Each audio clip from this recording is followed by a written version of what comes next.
मला सांगा, राज आज आला आणि म्हणाला तुम्हाला, काका मला माफ करा, कराल त्याला माफ? येईल असं खात्री वाटत नाही. बरं,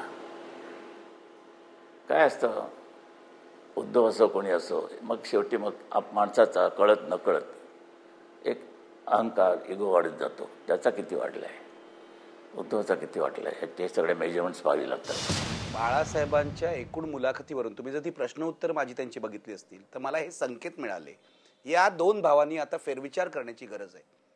म्हणजे त्यांनी जवळजवळ असं सुचवलेलं आहे की तुम्ही दोघांनी एकत्र यावं. याला तुमची तयारी आहे का? नाही, तुम्ही म्हणता तुम्ही बाळासाहेबांना भेटू शकता. मला असं वाटतं तुम्ही आणि उद्धव एकत्र, समजा समोरासमोर तुम्ही बसलात, काय जे आहे मनातलं बोललात, याला तुमची तयारी आहे? नाही, मी तेच मगाशी आपण जी मुलाखतीला जी सुरुवात केली ती याच मुद्द्यावरनं केली की जी इतक्या वर्षांची जी युती आहे भारतीय जनता पक्षाशी, त्यांच्याबरोबर शिवसेनेचा, उद्धवचा काय व्यवहार आहे आपण पाहतो आहोत. कशा प्रकारे तो पक्ष चाललाय हे सगळं डोळ्यासमोर घडतंय, लोकांना सगळ्या गोष्टी समजतायत. त्याच्यानंतर मी बरोबर जावं, खांद्याला खांदा लावून लढावं, कसं काय करणार हो? म्हणजे तिथे उद्धववर अजिबात विश्वास नाही. अजिबात नाही. आणि मी तुम्हाला खरं सांगतो, मी महाराष्ट्राच्या भल्यासाठी किंवा चांगल्या गोष्टींसाठी उत्तम काही घडणार असेल ना, मी स्वतः तुम्हाला सांगतो मी 4 पावलं मागे जाईल. आता राजला क्षमा नाही, आता राजला क्षमा. मी अजून कसले सीमारेषा काही वगैरे काही आखले नाहीये. चालली ते मी फक्त सहन करतोय. बघू कितपत कुठेतरी शेवट होईल, कदाचित, काय सांगावं. बाळासाहेबांचा एक काळ, बाळासाहेबांचा कार्यपद्धती हा एक वेगळाच भाग आहे. त्याच्यामुळे त्यांच्यासाठीचा काही विषय चालत नाही. म्हणजे आजही त्यांनी मला बोलवावं, मी नक्की भेटायला जाईल. पण जाल बाळासाहेबांना भेटायला? हो, अर्थात, नक्की. का नाही? त्यांचा एक फोन आल्यावर तुम्ही बाळासाहेबांना भेटायला जा? नक्की जाईल. व्यक्ती म्हणून, नातं म्हणून मी कधी भेटायला तयार आहे, त्याचा काही विषयच येत नाही. परंतु मला आता तिकडे काय चालू आहे आणि तिकडे ते कशा प्रकारे वागवत आहेत, कोण कोणाला काय करतायत, मला असं वाटतं माझा काही तो विषय येत नाही. मला बाळासाहेब आज आठवण येते मीनाताईंची. मला त्यांचं या घरातलं स्थान काय हे माहिती आहे. मीनाताईंनी या घरामध्ये जी काय भूमिका बजावली आहे ते मला माहिती आहे. आज मीनाताई असत्या तर असं झालं असतं का? तेवढं झालं असतं की नसतं ह्या एकेकाच्या स्वभावावरती अवलंबून आहे. बरं, माणूस केव्हा प्रेमळ असतो आणि किती निर्दय होऊ शकतो त्या डिग्र्या बघाव्या लागतात. समजलं?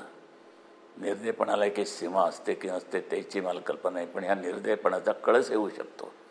ते तिला सहन झालं नसतं. बरं, ते सहन झालं असतं. आज बघा, मी 3 धक्के खाल्ले. 1995 साली 6 सप्टेंबरला माग गेली कर्जतच्या माळ्यावर.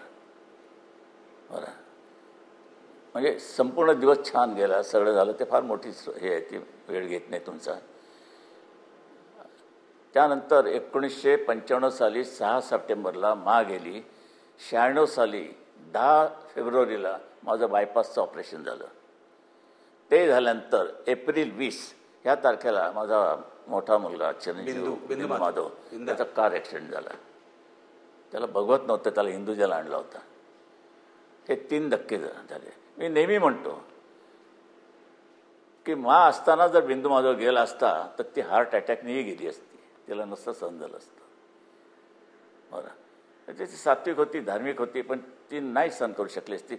राजच्या बाबतीत सुद्धा हा जो एक प्रकार झाला, म्हणजे घराण्याबद्दल जे एक प्रेम आहे, आपुलकी.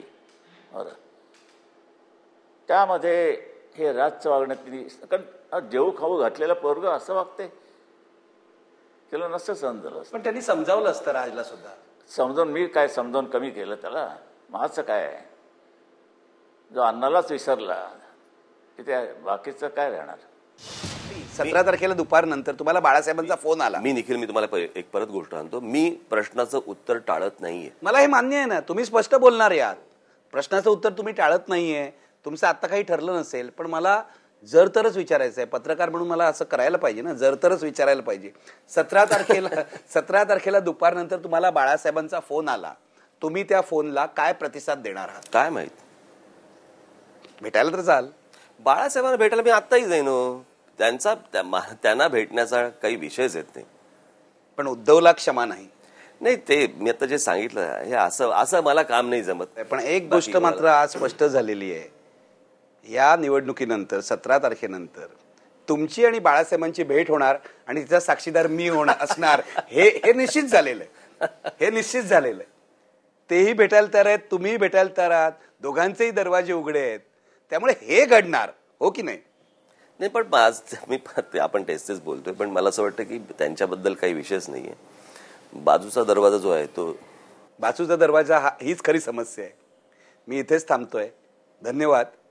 महाराष्ट्राचं राजकारण वेगळं वळण घेणार आहे हे लक्षात ठेवा. सगळ्यांच्या नजरा लागल्या आहेत. बाळासाहेब ठाकरे आणि राज ठाकरे भेटतात की नाही, दोघांचं प्रेम आहे एकमेकावर, राजकारण कसं घडतं हे पुढच्या काळात कळेल. धन्यवाद.